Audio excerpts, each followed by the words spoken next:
Hi, everybody. Coming on a little earlier tonight. Let's see if I'm on. Let's see if everything's working. Okay. So, make sure there's so much to cover, so much breaking news, and so much that needs to be clarified.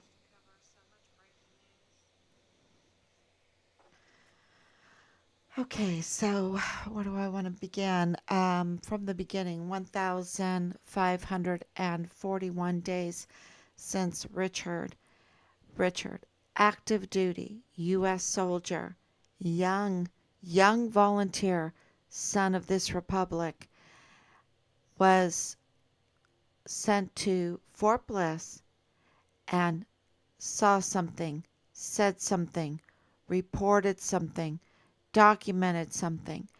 And, and he really did document because, he wanted to be a CID agent. He was criminal. Therefore, the narrative that they put out to the public that he was a troubled teenager, troubled young man, is absolutely false. He was a distinguished honor graduate for basic training. He saw something, he said something. After documenting it, he reported it, and he was in communications with the IG, he was in communications with CID, getting some.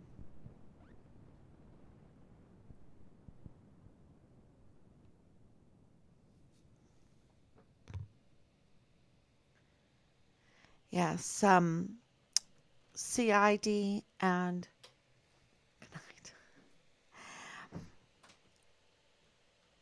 he was in communications with FBI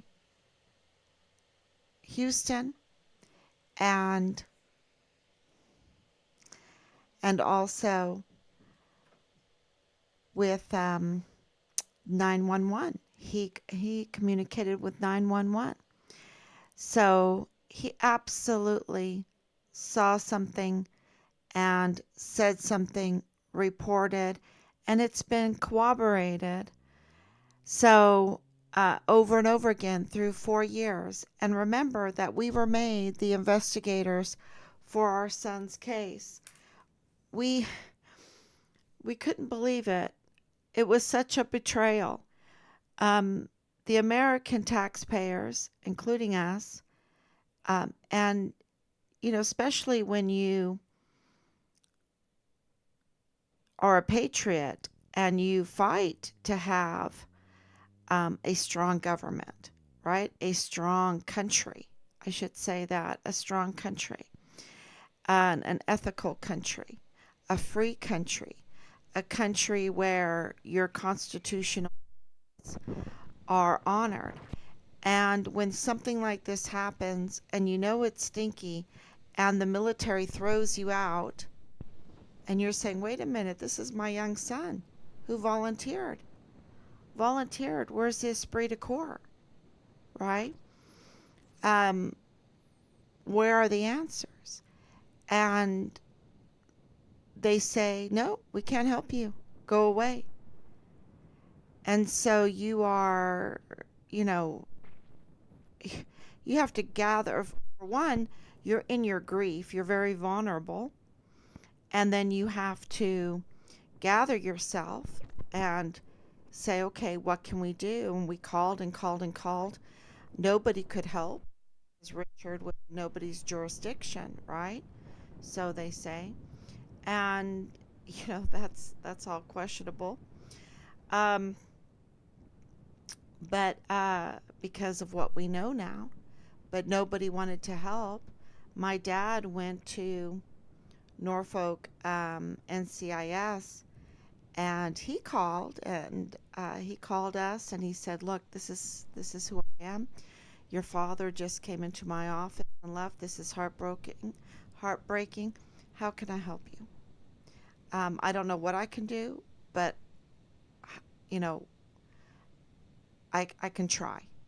And I just cried because it was first person that said, "How can I help?" Right?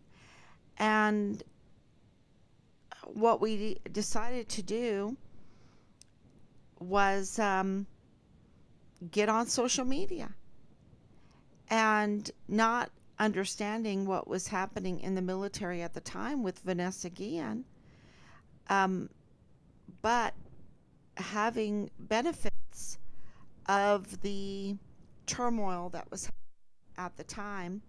Our daughter's Instagram post about Richard received like 40 to 50,000 shares. And all of a sudden, we were getting a call from the CID in El Paso on Fort Bliss saying, well, we've thought about it, and we're going to bring Richard back on the rolls, and maybe we should investigate this." So, what does that tell you? That tells you that um, they're trying to control the narrative on everything. That control of narrative, control of what the public knows, control of what the public thinks is number one importance to them. And so that's why these live streams are so important, because we're right.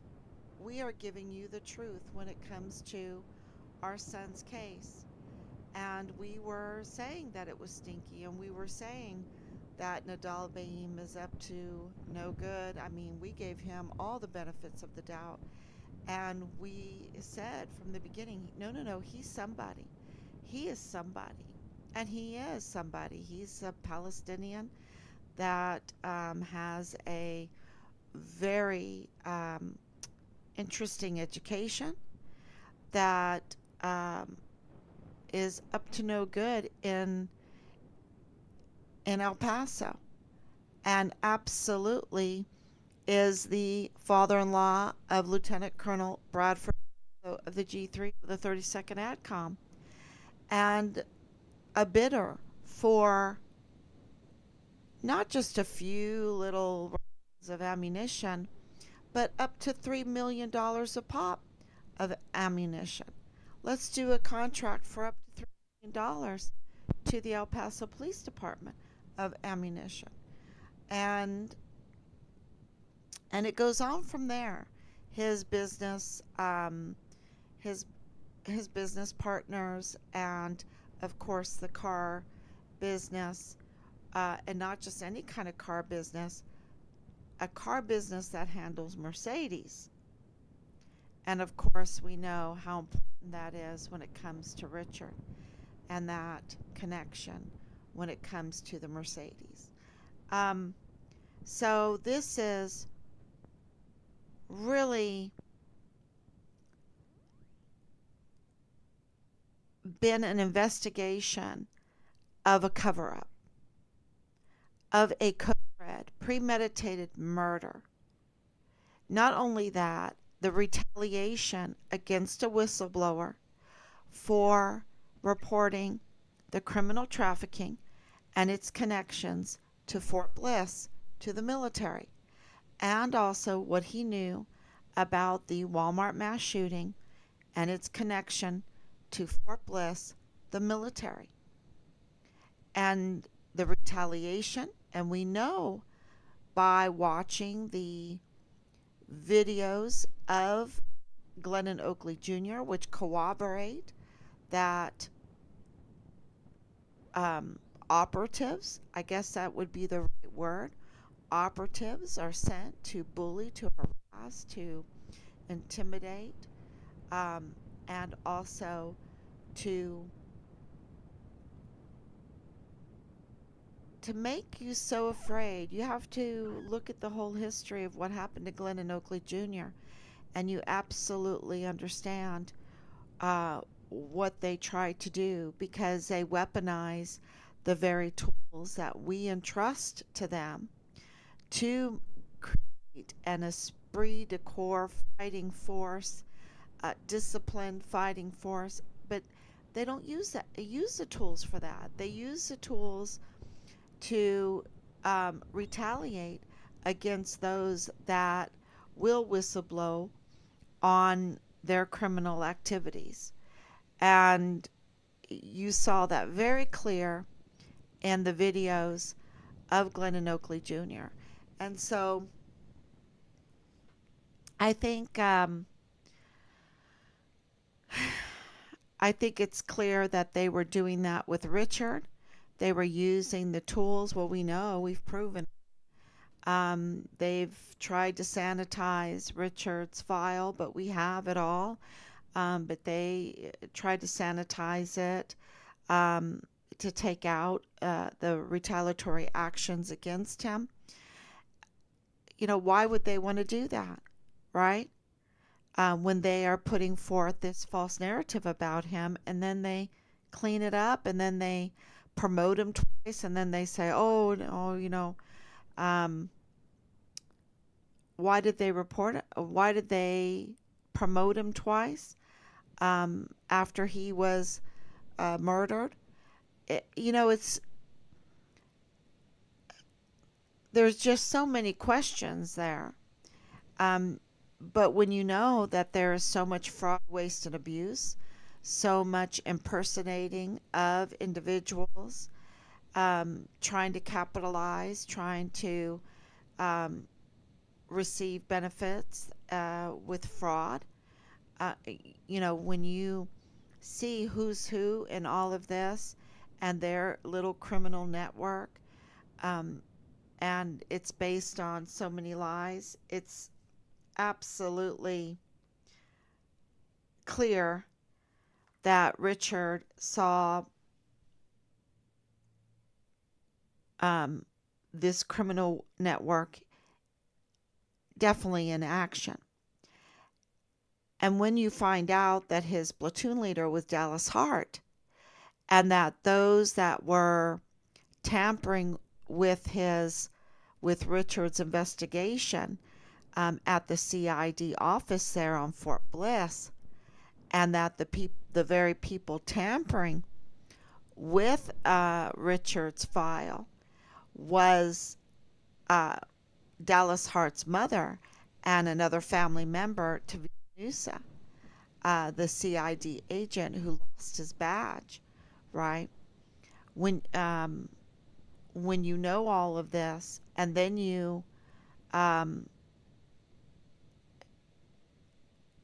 you know that those that are harassing us, trying to deceive us, even more so, trying to direct the narrative, trying to direct our investigation along with the military investigation, and also framing a false narrative to give to the entire criminal um, judicial system and also the law enforcement agencies, to give them a false narrative, to send them a tampered with photograph of Richard so that any kind of facial recognition wouldn't work. It's like a joke. And they would do that to Interpol, and that they would access district courts, uh, county court, jail courts, computers, to snapshot the screen of a computer, which is totally illegal. When you know that they would do that of um, Richard's case and disseminate it on social media to um, for as part of the smear campaign against Richard, and it's a false one. It's a false smear campaign. Because then you find out that Nick Nofinger of the PAO office with Allie Payne, who changed her name now to Scott, Allie Payne Scott, whatever, because this is all about names and they love to change their names. Nick Nofinger, Brown Bell, he likes to change his names. They don't like their own identity, you see, because of their criminal activities.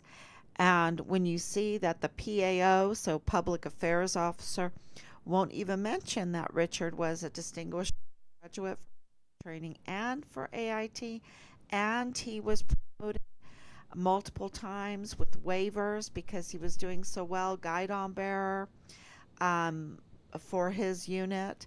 When you're promoted with waivers, it's because you're promoted before everybody else, before the time, because you're doing so well.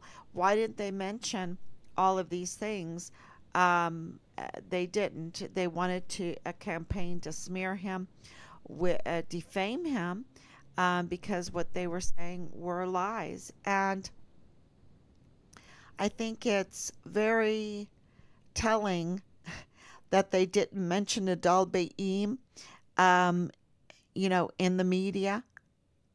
Why didn't they mention Adal Baim, the the father-in-law of Lieutenant Colonel Bradford Bugado of the G3 of the 32nd AgCom, says Richard's remains were found by the FBI in Mexico? That's a huge story. Why didn't they say that?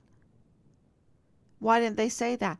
And then to say, and this was all exposed by the Team Farm Richard Halliday, the family of Richard Halliday, because the Army, the leadership of Richard Halliday, lied to the faces of the family to say he was just some guy, he was nobody important, and we should just go on. I mean, my goodness, um, that is a story and a half. And why didn't they report it? Why aren't they reporting it? Who's pulling the strings? Who's pulling the strings in El Paso? And why didn't Bill Hicks? Now there's this response with Dolores, who has been with this case not from the beginning, but for a couple of years now, and really interesting comments the other day about Yvonne Rosales, about Bill Hicks, and the response to the AG investigations, because um, we are in the wave of accountability. There are ongoing and active investigations going on right now. Why isn't that being reported? And we shared the Christina Sanchez's letter proving active and ongoing investigations going on right now. And the reason why we shared that letter um, uh, to the entire public is because that letter belongs to the people of El Paso, because it refers to um, including Richard's case, including the Walmart mass shooting case, Patrick Crucius. It includes thousands of people that their rights have been violated because they were brought before a court as a panel of judges that are illegal, that are appointed, should be elected. And we have, as Team Farm Richard Halliday has reported to multiple agencies, and including Christina Sanchez, um, that that is being investigated because it has teeth, y'all, and the teeth is called the Texas Constitution. Um, the codes and the sections of the Texas Constitution clearly requires that panel of judges must be elected because of the county-wide jurisdiction. So, um, to discover something like that, and know that Richard's case has been botched, and to discover something like that is so egregious, so criminal, and to discover that the chief medical examiner is illegal, to discover that, and then to discover that the DA who schemed, we have it in open records, that, listen to this, I have to make the case on these live streams to absolutely get the law enforcement to go and arrest Bill Hicks, right? I have to make this case. And people still will defend Bill Hicks. And the case that we're making is so sound because the open records that any of those people that still want to defend Bill Hicks, and I don't care what party you're in. See, this is the thing. They play each other by parties, right? They play each other by parties. And I don't care what party you belong to. When you have open records that prove that Bill Hicks schemed with Bob Moore of El Paso Matters and Justin Underwood to mess with an election, okay, to scheme to remove and replace a duly elected district attorney, why would anybody want to defend Bill Hicks and say it's so important to vote for him when he is so ready to ignore any kind of results of an election, to not respect the results of an election, to scheme to undo the results of an election? Why would anybody want to vote for him? Because what he's doing is he's voiding out elections, period. So he's silencing all your voices. So the very people that are looking the other way and will check his name off just because he has an R in front of it or something are really undoing their whole power as having the power to elect someone, the power of the vote. It doesn't make any sense to me. It's undoing, they're undoing their own selves.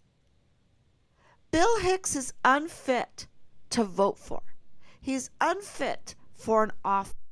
He schemed and colluded to remove and replace a duly elected district attorney. Why? To play politics with cases. With what case? The Walmart mass shooting case, where 23 people were murdered, 23 were injured, and he wants to play politics with that. And he wants to play, let's hide Richard's case under some kind of carpet, right? Let's just hide his whole case, his whole investigation. Let's just ignore it. Let's just move on. If a soldier is murdered for reporting, we need to hide it. That's the game that he's been playing. That's the DA he's a usurper. He's not even, he usurped that office. And people are trying to defend him? Are you kidding me? It's indefensible. And it goes to really this Bible study that I'm in right now, John Cassian, the conferences. And part of the Bible study is talking about King Saul and how King Saul disobeyed God over and over and over, right? Compromise, just like Ahab, compromise, and then said, oh, well, okay, God, but I'll sacrifice, tonight for you, right? In your name, and then that'll make up for all of my disobedience. That'll make up for all of my compromises. And but I don't have time to wait for the priest. I'll just do it myself. So his disobedience to God's will, God's way, God's command, God's law, that offers freedom to people, that offers power to people. You understand that God's law, it makes us sons of God. It's that powerful. It has that much freedom. It has that much power. It gives us that much wealth. It is such a huge blessing. And yet people will choose to compromise with the evil. They and and this is what's going on with Bill Hicks. Bill Hicks has disobeyed God, disobeyed God, disobeyed God, schemed and colluded and cheated, and um, now he wants to. Oh, Governor Abbott on the district court because I can't win an election because I have such a bad record. I am unfit. He is unfit. And he wanted to play politics with the Walmart mass shooting. And he wanted to just ignore the absolute, outright, cold blooded, code red murder of a U.S. Army young soldier, volunteer soldier, that was calling out the. He is unfit. And that's just the tip of the iceberg of all of his violations. And God doesn't take kindly to all of these compromises. And then we go, oh, why are we suffering so much? Why do bad things happen? Because the denial of the blessings, the denial of the Texas Constitution, the compromising with evil over and over and over again. And thinking, oh, if I just vote with an R in front of it, it'll make me okay. Or if I vote with a D in front of it, it'll make me okay. I can just compromise. I'll go and sacrifice to the R or to the D, to the red, to the blue. No, it doesn't work that way.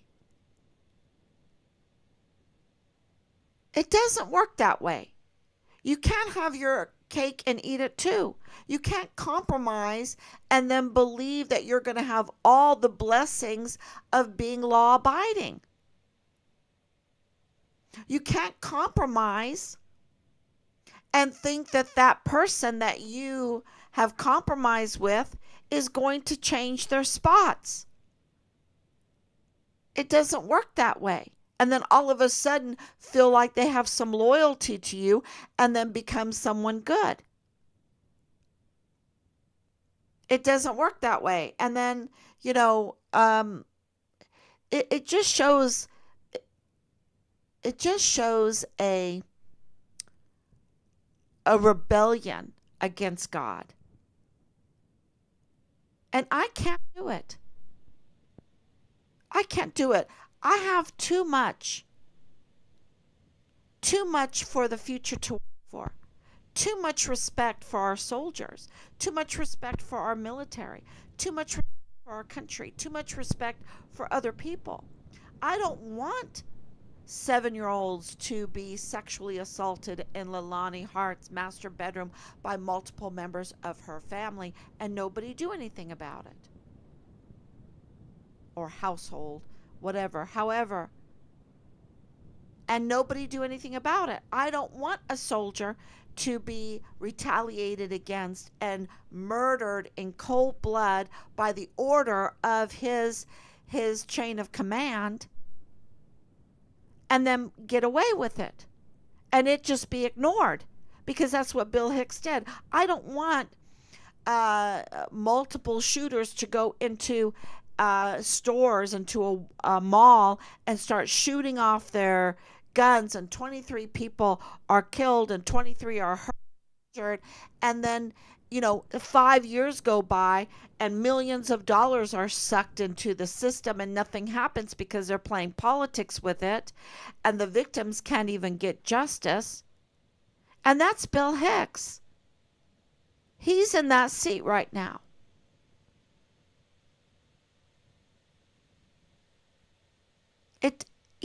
And to expect anything different from him, to expect anything different in the future is really nonsense. It's really insanity. And to say, oh, Montoya is going to be bad or what, I don't know. I don't know. All of these, there's not one that's good. But the open records show that Bill Hicks is the one that schemed, that voided people's votes, that had no respect for the people and their votes. So the very people that are voting for him, that he's wanting, oh, vote for me, I'm such a good guy, which is all a lie. He's not a good guy. And I know that for sure. And as the parent of Richard, I can say anyone that wants me to say anything different, I can't. I have to tell the truth from the beginning of this whole thing. I have to tell the truth. And you have to do what you have to do. But absolutely, Bill Hicks is unfit. He's a usurper. He played politics with cases. He sucked the money of taxpayers. He doesn't respect the very people that he's asking for votes for right now. He doesn't respect the Texas Constitution. He doesn't respect the voters. He doesn't respect an election.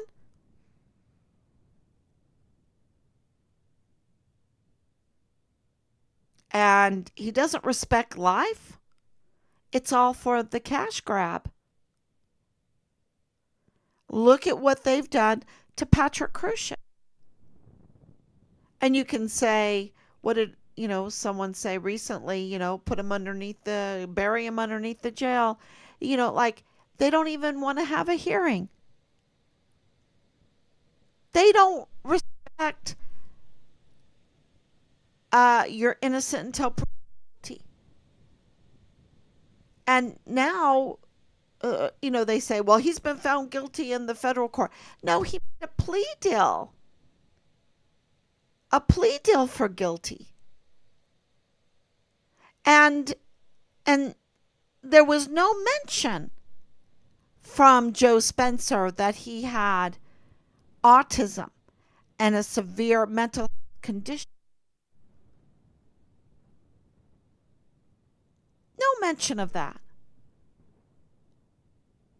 The autism. Where was the was Joe Spencer at the time saying, my client has autism since he was 3 years old, banging his head on the sidewalk. Banging his head on the sidewalk, says his neighbors.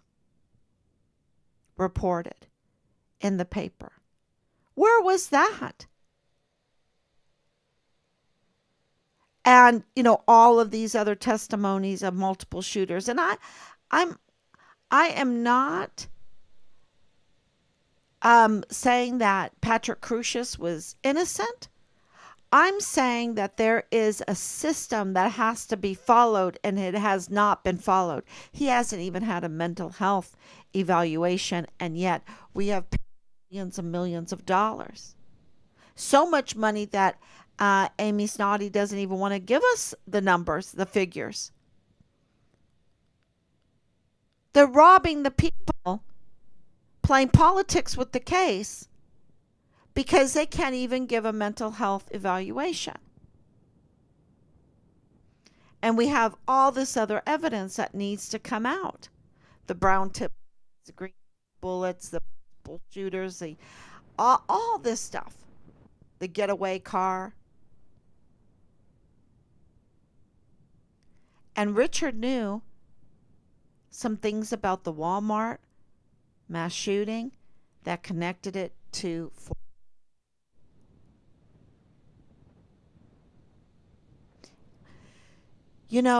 they don't just do a code murder all the time, right? And Richard's history, he must have known, he must have been exposing some very, very important details. It's kind of like what's going on with where, the Epstein um, little black book to be revealed. We want to know who parties with impunity. It's like that. And then when you hear that the suspects are in the sex cult business, in the child porn, having that possession, having the legal criminal um, convicted criminal history that Leilani Hart has. And then Pablo is involved with that, and Hart Childcare is involved with that. And then you have these other businesses, and then you find out that Howell has conflicts of interest with this very same group that are the suspects in the murder of Richard, and he's supposed to be the lead investigator from Quantico. Are you kidding?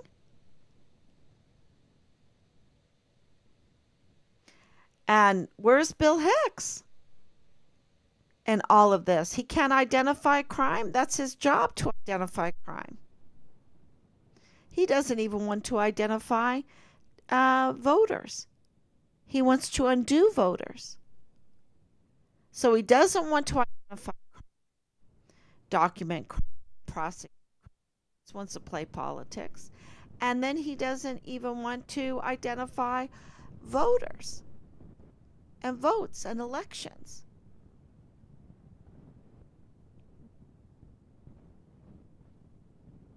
He wants to plot and scheme and collude to overturn an election, to harm people's lives.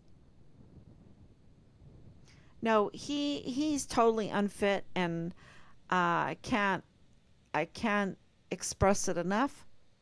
And for Governor Abbott to even think about, I mean, he should tell Bill Hicks, look, Bill Hicks, we're coming to put you in handcuffs. That's what he should say. But for Bill Hicks to even think and be bold enough to think that Governor Abbott will appoint him to the district court, you know, I think we have some work to do. And, I hope that our obedience, our fight for justice, our fight sends a loud message to Montoya, sends a loud message to Yvonne Rosales. Yvonne Rosales needs to come back. She's the rightful holdover district attorney. She should come back. And then she will be really under the radar, scrutinizing everything that she does, and hope, it's in there. Will know that they're under the watch of El Patrons.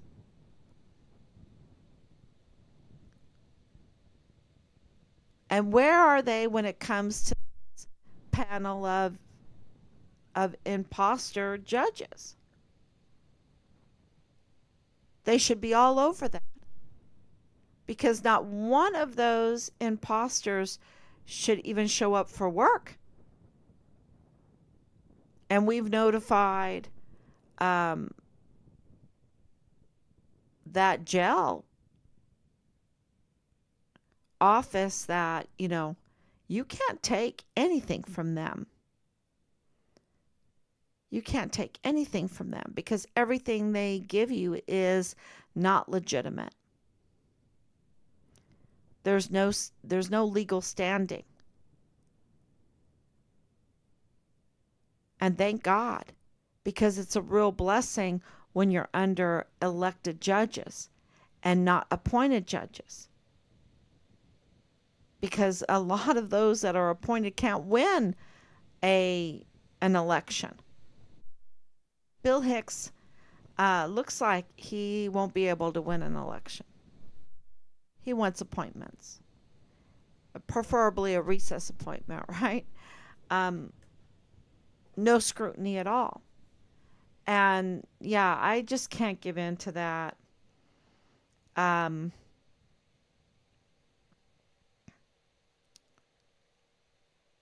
that kind of thinking.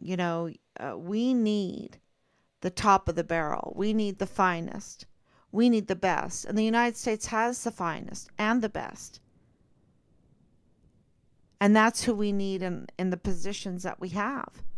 Not those that have um, have been compromised and we scrape off the bottom of the barrel, and then they can be easily manipulated by people that want some contract, that um, want the criminal trafficking to continue.